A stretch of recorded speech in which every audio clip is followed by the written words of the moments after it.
I've been with my fiancé for 3 years, 8 months engaged. We've had our ups and downs, but for the most part things have been pretty great, until she moved in 6 months ago. We've been combining our lifestyles and finances, basically easing into merging our lives together. The problem is she's a people pleaser, in her own words. She's been in therapy for 6 years, and I guess I never knew how bad it was until moving in with her. A lot of which she's hidden from me.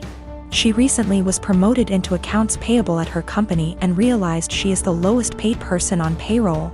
She didn't negotiate a good starting wage, and has never asked for a raise, or had one, despite multiple promotions.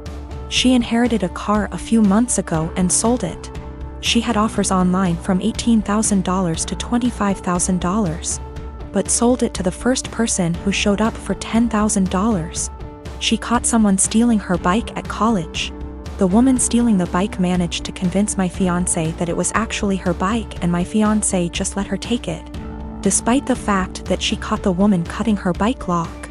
Last spring was my 30th birthday and she ordered a giant chocolate cake for the party. The cake normally comes with nuts, but given my allergy for nuts she ordered it without them. Well, when she went to pick it up and it had nuts on it, she just paid for it and brought it home. I couldn't even be in the same room as the cake. Which brings us to tomorrow. My father recently passed away and I need to fly to the other end of the country to get things sorted out with family, attend the funeral, etc. Meanwhile, we recently had a pipe burst in our home, and the contractors will be out tomorrow to fix it.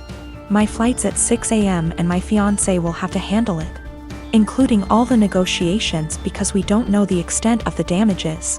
I've been giving it a lot of thought and I just don't trust my fiancé to handle it.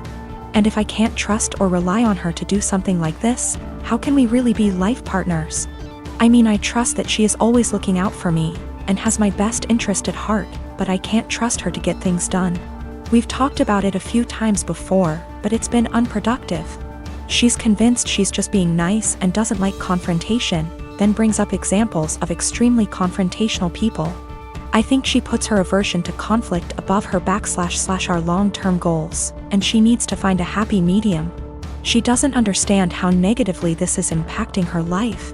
But at the same time, we've had some amazing years together and she really is a great person. We're compatible in almost every other way. My wife and I, both mid-30s, have been happily married for 9 years. We don't have any kids and don't want kids. We had the what-if talk before getting married. She told me she would want to have an abortion if she ever got pregnant. Yesterday my wife told me she's 9 weeks pregnant. She's on the pill, but accidents happen. She said she wants to carry to term and give the baby up for adoption. Naturally, I was surprised by the news and her change of mind. I asked her if she considered getting an abortion. She said she had, but she doesn't want to because she feels a bond to the fetus. She told me she has been researching adoption and learned that the local adoption agencies only accept birth mothers who are okay with having an open adoption. I told her I wasn't really comfortable with this and asked her if she would have an abortion. She started crying and spent the night at her sister's place. She won't answer my phone calls. I'm uncomfortable with this for a few reasons. I was adopted at birth and my adoptive parents weren't the best. I know this isn't the case for everyone who was adopted, but I can't help but have a negative view about it. A few years ago I tried to find my biological parents to learn my medical history, but I couldn't. I was sore about it for a little while, but it doesn't bother me anymore. My wife is aware of these points. I just don't want to pass on my genes because they're essentially a mystery to me. I also don't like kids. My wife said she actually would prefer to keep the baby, but she knows I wouldn't want to. So she said having an open adoption sounded like a reasonable compromise. I understand why she thinks that, but I still don't want to have any biological children, regardless of how much / little I would be involved in raising him or her. My wife takes birth control for reasons other than contraception. If she ever wanted to stop taking it, I would support her 100%. I realize that I'm an idiot for not getting a vasectomy a long time ago though. It honestly never occurred to me until now. I think because my wife has always been on birth control and said she would have an abortion, I see now that it was irresponsible of me to not get one regardless. I'm going to get snipped. She and I talked. It was emotional for both of us, but no voices were raised. I apologized for putting her in this position by being an idiot and not getting a vasectomy earlier. I also apologized if she felt like I was pressuring her when I asked her to have an abortion. I didn't mean to pressure her, but I know words aren't always received as we intended. She said she felt pressured a little, but forgave me because she knows I was totally caught off guard. She apologized for having a change of heart regarding abortion. She said she was really surprised by her own feelings and hopes I don't feel like she tricked me. I don't. We mutually agreed that it would be good to spend one more night apart to really think. We've always have a strong marriage, and we're both committed to working through this, whatever that may look like. I am a 19-year-old man. On Thursday, a person I had a major crush on in high school, but who rejected me, messaged me out of the blue. She had never contacted me without my contacting her first. And at one point I realized she had me blocked on social media, and so I found it odd that she was suddenly being friendly. After sending a couple of greetings / questions about how I've been, she said that she was going to have some people over and wanted to know if I would get the beer. The drinking age where we are is 19, and she and the people who were going to chill were all 18. The liquor stores in my area all card. I thought it was silly that my being a month older meant I could buy liquor and they couldn't, and so I said I would love to go. She said, "Thanks, I'll pick you up at 7.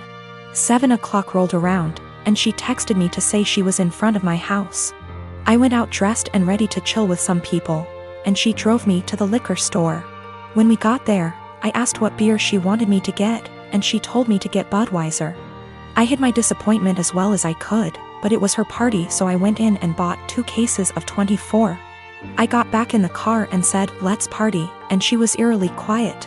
I noticed that she wasn't driving towards her neighborhood, but rather back towards mine. I thought she had moved or something, but didn't want to press the issue. When she turned down my street, I finally figured it out. She was being purposefully vague about the invitation because she wanted me to get the beer. But she wanted a way out when she told me I wasn't actually invited in the first place. She stopped in front of my house, leaned over, kissed me on the cheek, and said, "Thanks," in her best voice. I deadpanned her and asked when she was going to tell me I wasn't invited. She feigned surprise and said that she never intended to invite me in the first place. I sat in silence for a long, awkward minute, picked up the beer, and walked towards my front door. She got out of her car and frantically tried to re-invite me to the party, but I told her that what she did was the most humiliating thing that ever happened to me. I opened my front door, slammed it a bit too hard, and came back to my room. I am a 45-year-old woman. My husband and I have a 15-year-old daughter Kate and a 9-year-old son Sam. My husband has a brother and a 40-year-old sister, Eva. Eva and her husband James have a daughter, Allegra. She is also 15 years old. Kate and Allegra have always been compared in the family. From the time they were born, it seemed to be a competition of who would walk first, talk first, do more, achieve more. And Allegra was always first. I won't go too much into detail about Allegra because that's not really the point, but I will say she's a beautiful, intelligent, truly one-of-a-kind girl, and her parents have done a great job raising her. My in-laws fell in love with her and think she hung the moon. This bothered me and made me sad for Kate, but I let it go for the most part. There's no doubt in my mind that they love all the kids equally, but out of the 2 girls you can tell who they admire more. Every summer, the whole family visits a holiday home that Eva shares with my in-laws. Over the summer, Kate met a boy, Luke, who was also holidaying in the area. They started dating. This was Kate's first experience with boys. Allegra had friends who were nearby, so for our first few weeks we didn't see her much. About 3/4 of the way through the holiday, Kate invited the boy she'd been seeing to dinner.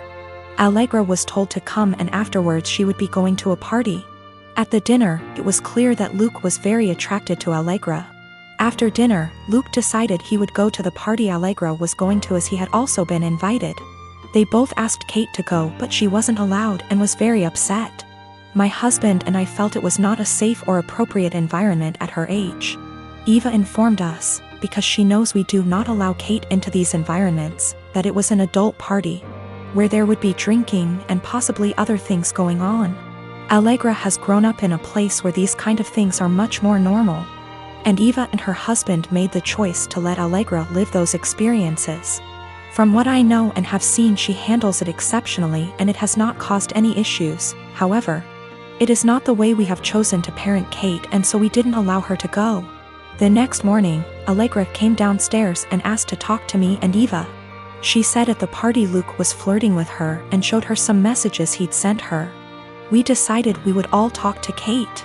Kate spent the next 2 days miserable. When she finally came out of her room, Kate was caustic and everyone was getting a bit fed up with her attitude. Eventually, my father-in-law jokingly said, "Your mistake was introducing him to Allegra. How did you think that was going to go for you?" My mother-in-law told him off but added that Luke handled it terribly, but the outcome was sort of inevitable. Kate left the table in tears. We managed to get through the rest of the holiday, but when my husband brought up plans for Christmas, Kate refused to go. She said she couldn't bear being ridiculed by her own family and constantly compared to Allegra. After seeing how much this was affecting her, I spoke to my husband and said we shouldn't go. He argued that it would be wrong to let Kate take away time with family just because of a boy. I reminded him that this has been happening since they were born, but he said that we can't shield Kate from every special person in the world. He said he would talk to his parents about their comments, but that we should not set a precedent of letting Kate run away from reality.